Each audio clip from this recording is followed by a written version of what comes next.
Hey, how's it going? My name is DJ Flite, and of course, as you know, I'm a huge tech guy. I'm like the one that everyone asks how to fix their phones whenever there's a new one that comes into the office or anything like that. So we thought, why don't we try doing a little segment where I go through different tech stories or new tech gadgets and sort of see what's out there and whether or not there's something that you should try. So our own sort of little tech review, if you will. And to start off and to kick off this whole series, we thought we'd play around with my favorite company.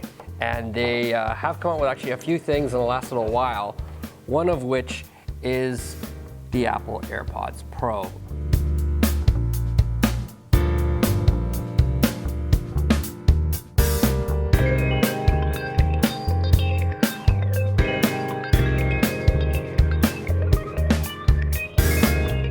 And as you can see, of course, you have like a nice shiny white box.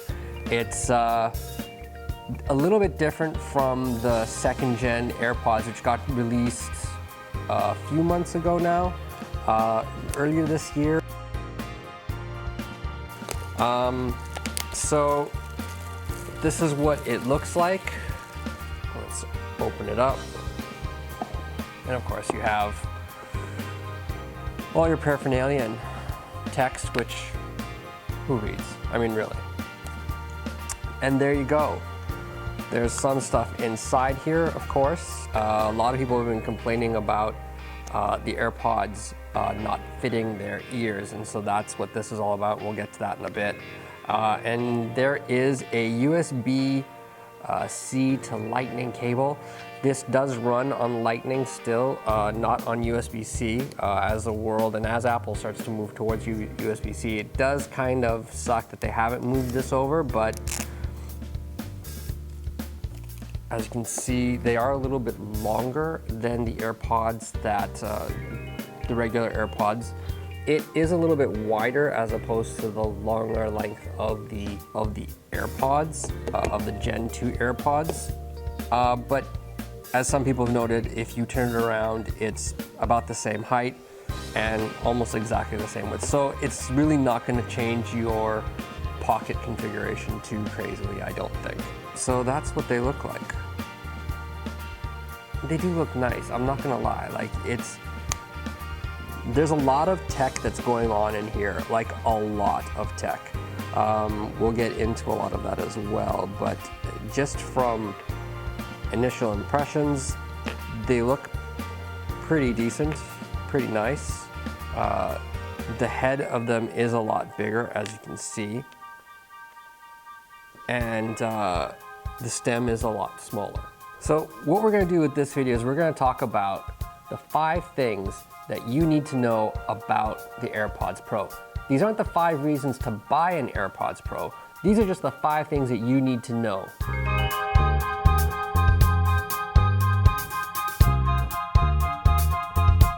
These basically rely on Bluetooth 5.0, actually, to be honest with you, but they also use Apple's H1 chip. But because they are Bluetooth, essentially Bluetooth headphones, they will work with any Bluetooth device, including Android. But because we are dealing with Apple, it really just works with any device that's attached to your iCloud account.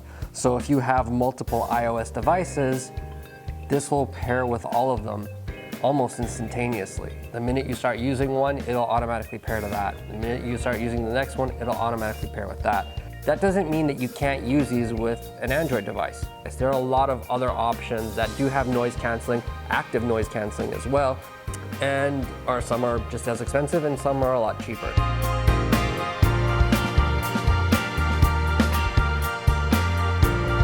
The next thing that you're gonna find that's actually quite interesting is the fact that you're dealing with a variable tip head.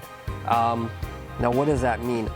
Since the beginning, the design that you see with the Gen 2 AirPods, the regular AirPods, this is what AirPods have looked like since the beginning. They've always looked like this. They've not really not looked like this, to be honest with you.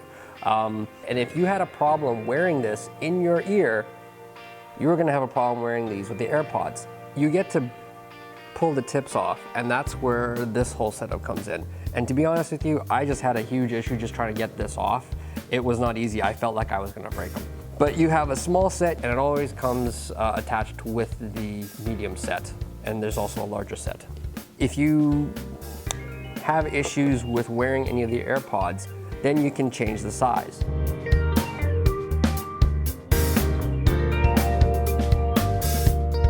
Now, one of the issues that I've had with changing the sizes of other headphones that have variable tips in them is I never know if I have the right size or not.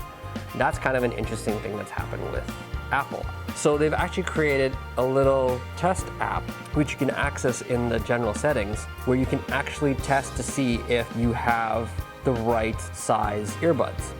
The way it's able to do that is inside the ear canal, there's actually microphones that actually hear what you are hearing, which is such a weird thing. The headphones themselves hear what they're sending you. But because of that, they're able to deduce if there's enough of a closed suction within your ear canal to determine if you've got the right set of AirPod tips in or not. Now, I've not seen this sort of app anywhere else on any other device that does variable ear tips. An app that actually allows you to test whether or not you've got the right size earbuds or not.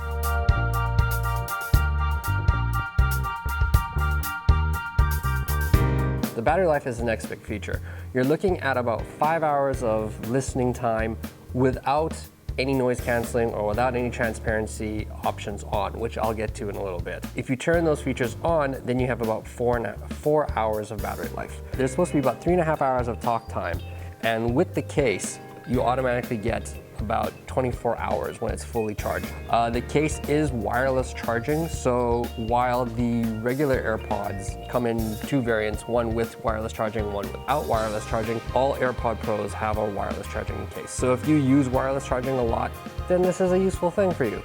Otherwise, there's a lightning port, like I said, with the USB-C, the lightning port cable. You can charge it that way as well.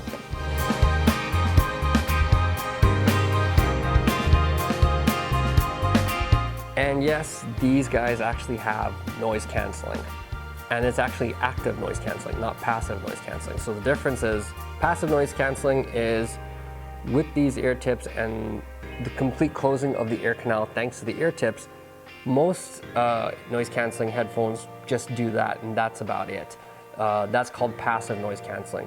So it's just using the ability to not let any other sound into your ear canal because of these suction tips. Automatically gives you noise canceling feature. Active noise canceling allows you to actually, they actively deaden the sound even more through software and through sound engineering that they use. Another feature that they have is actually the opposite of noise canceling, and that's transparency, which essentially allows the sound from outside to come into your ears. So transparency, if you're like out and about and someone's trying to talk to you, you can turn transparency on. You can actually have a complete conversation with you. It's kind of an odd sort of thing because of the fact that with the rubber tips in, essentially you shouldn't.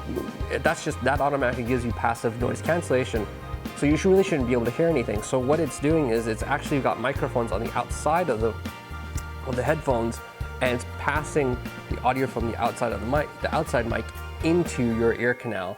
Generally, I have a problem with noise canceling headphones, mostly because of the fact that when you put them in, because they're trying to stop all sound from coming into your eardrum, you automatically feel this pressure that gets put onto your ear. That is actually being alleviated by these little grills on the side here, as you can see. Their purpose is actually to allow air to pass through, so that way you don't feel that pressure that's in your ear canal, which actually is probably the nicest feeling noise canceling headphones I've ever had. And it usually whenever I've had noise canceling headphones or I've ever used noise canceling headphones, I kind of get a little weirded out because there's that pressure in the ear. Whereas with these ones, I haven't really felt anything. I haven't used them for a long period of time, so I don't really have an answer for that as to whether or not how comfortable it is for long periods of time. But so far, I've been pretty impressed with them. So now to activate noise cancellation or transparency, what you can do is you can use your iOS device on the volume control in Control Center. It'll automatically give you access to active cancellation, to transparency. Or what you can do when you're holding these down, when you've got them inside your ear, the stem here, what you can do is you can just long press that. If you press that down for a second, it will then transfer, it will toggle them between active cancellation and transparency. Now when it comes to price, the price for these things is sitting at around $329 Canadian.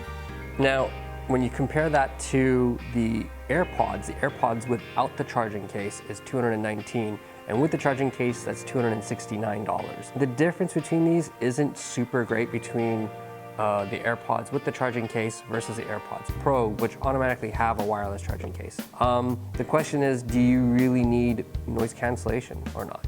Is that something that you really care about? Is that something that you really want? In which case, these might be a good option. And if you use iOS devices, then that may be a great option. If you're using Android, this might not be the best option for you.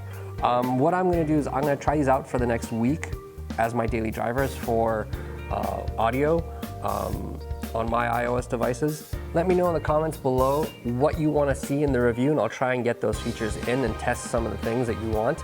I don't know at this point in time if $329 is really if it's really worth that or not, but we'll have to wait and see. Like I said, I'll try them out for the next 7 days and let you know. And if you like this video, please like, share, let us know what you thought about it. Are there other noise canceling headphones that you'd like us to test? Which ones would you rather buy instead of these? And would you like to see us do more of these videos?